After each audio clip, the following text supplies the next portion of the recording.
வணக்கம். பொருத்தமான வீடொன்றை தேர்வு செய்வதற்கான பல்வேறு வழிகள் குறித்து நான் உங்களுக்கு இங்கே மேலோட்டமாக விவரிக்கப் போகிறேன்.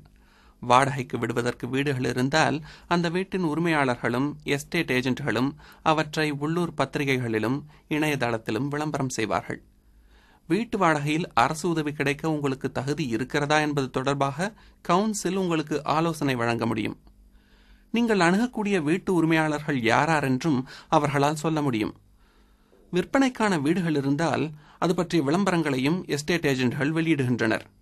வீடுகளை வாங்கக்கூடிய வசதி படைத்தவர்கள் வங்கியிலிருந்தோ பில்டிங் சொசைட்டியிலிருந்தோ நீண்ட கால அடிப்படையில் வழங்கப்படும் கடனை வாங்கி வீட்டை வாங்குவார்கள். இப்படிப்பட்ட கடன்களை மார்ட்கேஜ் என்று சொல்வார்கள்.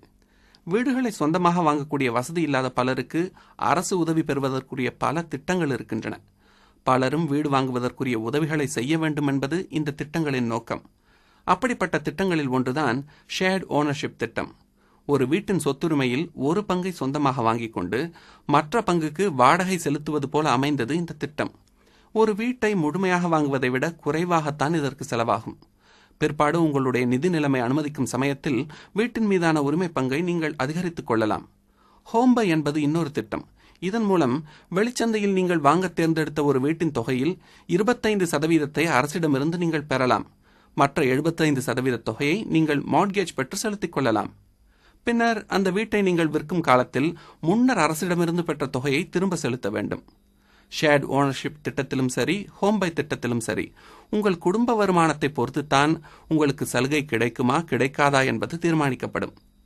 நீங்கள் நாட்டின் வேறொரு பகுதியில் வீடு வாங்குவது தொடர்பானவை மற்ற திட்டங்கள். முக்கிய துறைகளில் வேலை பார்க்கக்கூடிய நர்ஸுகள், ஆசிரியர்கள், போலீஸ்காரர்கள் ஆகியோருக்கு நாட்டின் சில பகுதிகளில் வீடு வாங்குவது மற்றும் வாடகைக்கு எடுப்பதில் சலுகைகள் கிடைக்கலாம். வீட்டு வசதி திட்டங்கள் குறித்த பிற தகவல்களை எமது இணையதளத்திலிருந்து உங்களது கவுன்சிலிலிருந்தும் நீங்கள் பெற்றுக்கொள்ளலாம். கவுன்சிலிடமிருந்தோ பிற ஹவுசிங் அசோசியேஷன்களிடமிருந்தோ வீடு வாடகைக்கு எடுக்க நீங்கள் விரும்பினால் registering for council and housing association homes, அதாவது கவுன்சில் மற்றும் வீட்டு வசதி சங்க வீடுகளுக்கு பதிவு செய்தல் என்பதை தேர்வு செய்யவும். பல இடங்களில் கவுன்சில் மற்றும் வீட்டு வசதி சங்க வீடுகளுக்கு இருக்கக்கூடிய தேவையின் அளவானது இந்த வகையில் வீடுகள் கிடைக்கக்கூடிய அளவை காட்டிலும் மிக அதிகமாக இருக்கிறது. ஆண்டுகள் கணக்கில் காத்திருந்துதான் நுகர்வோர் பலர் வீடுகளை தேர்வு செய்கிறார்கள். ஒருவருக்கு இருக்கக்கூடிய தேவையின் அளவு ஒரு இடத்தில் அவருக்கு இருக்கக்கூடிய தொடர்புகள் போன்றவை சட்டப்படி அங்கீகரிக்கப்படாத பட்சத்தில் அவருக்கு இந்த முறையில் வீடுகள் கிடைக்க வாய்ப்பு இல்லை. தேவை குறைவாக இருக்கும் மற்ற இடங்களில் மற்ற நுகர்வோர்களுக்கும் இந்த வகையில் வீடு கிடைக்க வாய்ப்பு இருக்கிறது. பொதுவாக ஒருவர் இந்த முறையில் வீட்டினை தேர்வு செய்ய எவ்வளவு காலம் சராசரியாக காத்திருக்கிறார் என்பதை சில கவுன்சில்கள் அட்டவணைகளாக வெளியிடுகின்றன. உங்களுக்கு இந்த வகையில் வீடு கிடைப்பதற்கான சாத்தியப்பாடுகளை நீங்கள் மதிப்பிட்டுக் கொள்ள இது உதவுகிறது. இந்த முறையில் வீடொன்றுக்கு விண்ணப்பிக்க உங்களது கவுன்சிலில் முதலில் உங்களை பதிவு செய்து கொள்ள வேண்டும். ஒரு வீட்டு வசதி சங்கத்தின் கட்டிடத்தில் நீங்கள் வாடகைக்கு இருந்தால் அந்த சங்கத்தில் நீங்கள் பதிவு செய்து கொள்ள வேண்டும். பதிவு செய்யும் போது கேட்கப்படுகிற அனைத்து கேள்விகளுக்கும் நீங்கள் முழுமையாக பதில் தர வேண்டும். மேலும் கேட்கப்படுகின்ற உபரி தகவல்கள் அனைத்தையும் நீங்கள் வழங்க வேண்டும். உங்கள் பதிவு ஏற்றுக்கொள்ளப்பட்டவுடன் உங்கள் விண்ணப்பத்தின் ரெஃபரன்ஸ் நம்பர், எத்தனை படுக்கறைகள் கொண்ட வீடு உங்களுக்கு கிடைக்கும், உங்களது விண்ணப்பம் எந்த தேதியில் பதியப்பட்டதாக கருதப்படுகிறது என்பது போன்ற விஷயங்கள் உங்களிடம் தெரியப்படுத்தப்படும். உங்களுக்கு இருக்கக்கூடிய வீட்டு தேவையின் அளவு குறித்த மதிப்பீடு என்ன என்பதையும் அவர்கள் தெரியப்படுத்துவார்கள். சில கவுன்சில்கள் இந்த தகவல்களை ரெஜிஸ்ட்ரேஷன் பேன்களாகவும் ரெஜிஸ்ட்ரேஷன் கேட்டகரிகளாகவும் வழங்குவர். வேறு சில கவுன்சில்கள் உங்களுக்கு இருக்கக்கூடிய வீட்டு தேவையின் அளவை புள்ளிகளாக, பாயிண்ட்ஸ்களாக வழங்குகின்றன. இது தொடர்பாக கூடுதல் விவரம் அறிய உங்களது கவுன்சிலையோ அல்லது வீட்டு வசதி சங்கத்தையோ தொடர்பு கொள்ளவும்.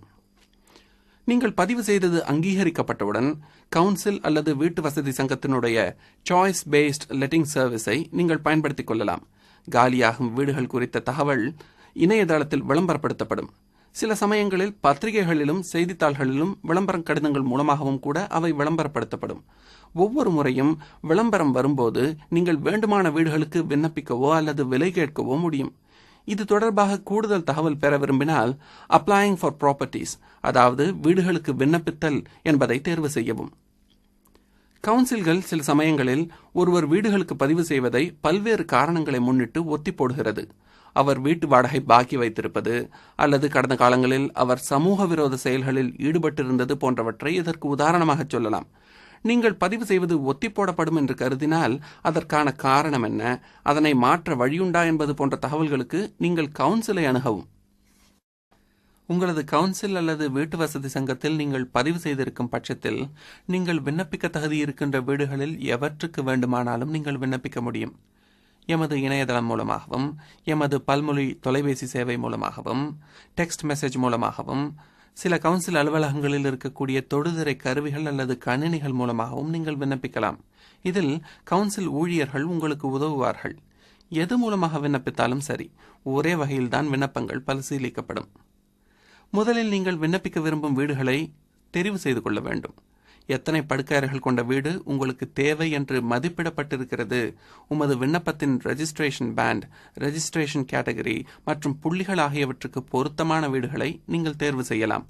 சில வீடுகளை விண்ணப்பிப்பதற்கு வயது வரம்பு மற்றும் பிற நிபந்தனைகளும் இருக்கும். ஒரு முறை விளம்பரப்படுத்தப்படும் போது எத்தனை வீடுகள் வரை நீங்கள் விண்ணப்பிக்கலாம் என்று கவுன்சில் உங்களுக்கு தெரிவிக்கும்.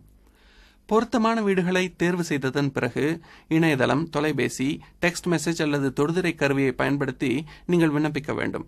இதனை செய்வதற்கு உங்களுடைய பதிவு எண் மற்றும் பிறந்த தேதியை பயன்படுத்தி லாகின் செய்ய வேண்டும்.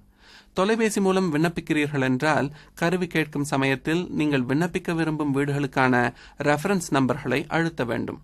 இணையதளம் மூலம் அல்லது தொடுதிரை கருவி மூலம் விண்ணப்பிக்கிறீர்கள் என்றால் விண்ணப்பிக்க விரும்பும் வீட்டு விளம்பரத்திற்கு நேரே இருக்கின்ற அப்ளை நவ் என்கிற பட்டனை நீங்கள் அழுத்த வேண்டும். நீங்கள் விண்ணப்பிக்கும் நேரத்தில் உங்களுக்கு முன்னால் எத்தனை பேர் அந்த வீட்டுக்கு விண்ணப்பித்து விட்டு காத்திருக்கிறார்கள் என்கிற விபரத்தை இணையதளம், தொலைபேசி அல்லது தொடுதிரை சேவையிலிருந்தே நீங்கள் தெரிந்து கொள்ளலாம். நீங்கள் விண்ணப்பித்த வீடுகளுக்கு கூடுதலானவர்கள் விண்ணப்பிக்கிறார்கள் என்றால் காத்திருப்போர் வரிசையில் உங்களது இடம் மாறக்கூடும் என்பதை கவனத்தில் கொள்க. நீங்கள் விரும்பும் பட்சத்தில் ஒரு வீட்டுக்கு செய்த விண்ணப்பத்தை விலக்கிக் கொண்டு வேறொரு வீட்டுக்கு என நீங்கள் அதை மாற்றிக்கொள்ளலாம். ஆனால் அந்த முறை விண்ணப்பம் செய்வதற்கான காலம் முடிவடைவதற்குள் நீங்கள் அதனை செய்தாக வேண்டும். ஒரு முறை விளம்பரம் செய்யப்படும் போது வந்த விண்ணப்பங்கள் பற்றிய சாராம்ச விபரங்கள் அடுத்த முறை செய்யப்படுகின்ற விளம்பரத்தில் வெளியிடப்படும். இது பற்றிய கூடுதல் விவரங்களை அறிய வாட் ஹேப்பன்ஸ் நெக்ஸ்ட், அதாவது அடுத்து என்ன நடக்கும் என்பதை தேர்வு செய்க. ஒரு முறை விளம்பரம் செய்யப்பட்டு அம்முறை விண்ணப்பங்களுக்கான தேதி முடிவடைந்தவுடன் கவுன்சில் மற்றும் வீட்டு வசதி சங்கத்தின் கொள்கைகள் அடிப்படையில் ஒவ்வொரு வீட்டுக்கு வரும் விண்ணப்பமும் முன்னுரிமை பிரகாரம் வரிசைப்படுத்தப்படும். பொதுவாக விண்ணப்பதாரியினுடைய தேவையின் சட்டப்படி அங்கீகரிக்கப்பட்ட அளவு என்ன, அவர் எந்த தேதியிலிருந்து இந்த வீட்டிற்காக காத்திருக்கிறார் என்பதாக கருதப்படுகிறது என்பது போன்றவற்றின் அடிப்படையில் இந்த விண்ணப்பங்கள் வரிசைப்படுத்தப்படுகின்றன. ஆனால் ஒரு குறிப்பிட்ட வீடு சர்க்கரை நாற்காலி பயன்படுத்துவதற்கு பொருத்தமானது அல்லது வேறு உடல் ஊனமுற்றவர்கள் பயன்படுத்த பொருத்தமானது என்றால் அவ்வகையான வீடுகளை பொறுத்தமட்டில் குடும்பத்தில் ஊனமுற்றோரை கொண்டிருக்கும் விண்ணப்பதாரிகளுக்கே பெரும்பான்மையான கவுன்சில்கள் முன்னுரிமை வழங்குகின்றன. விண்ணப்பதாரிகள் வரிசைப்படுத்தப்பட்டவுடன் கவுன்சில்கள் அவர்களின் தகுதி அடிப்படையில் வரிசையில் முதலில் வந்தவர்களுக்கு வீட்டை வந்து பார்வையிட அழைப்பு விடுப்பதோடு அவர்கள் வாடகைக்கு தங்க வைக்க தேர்ந்தெடுப்பது தொடர்பாகவும் முடிவெடுக்கும்.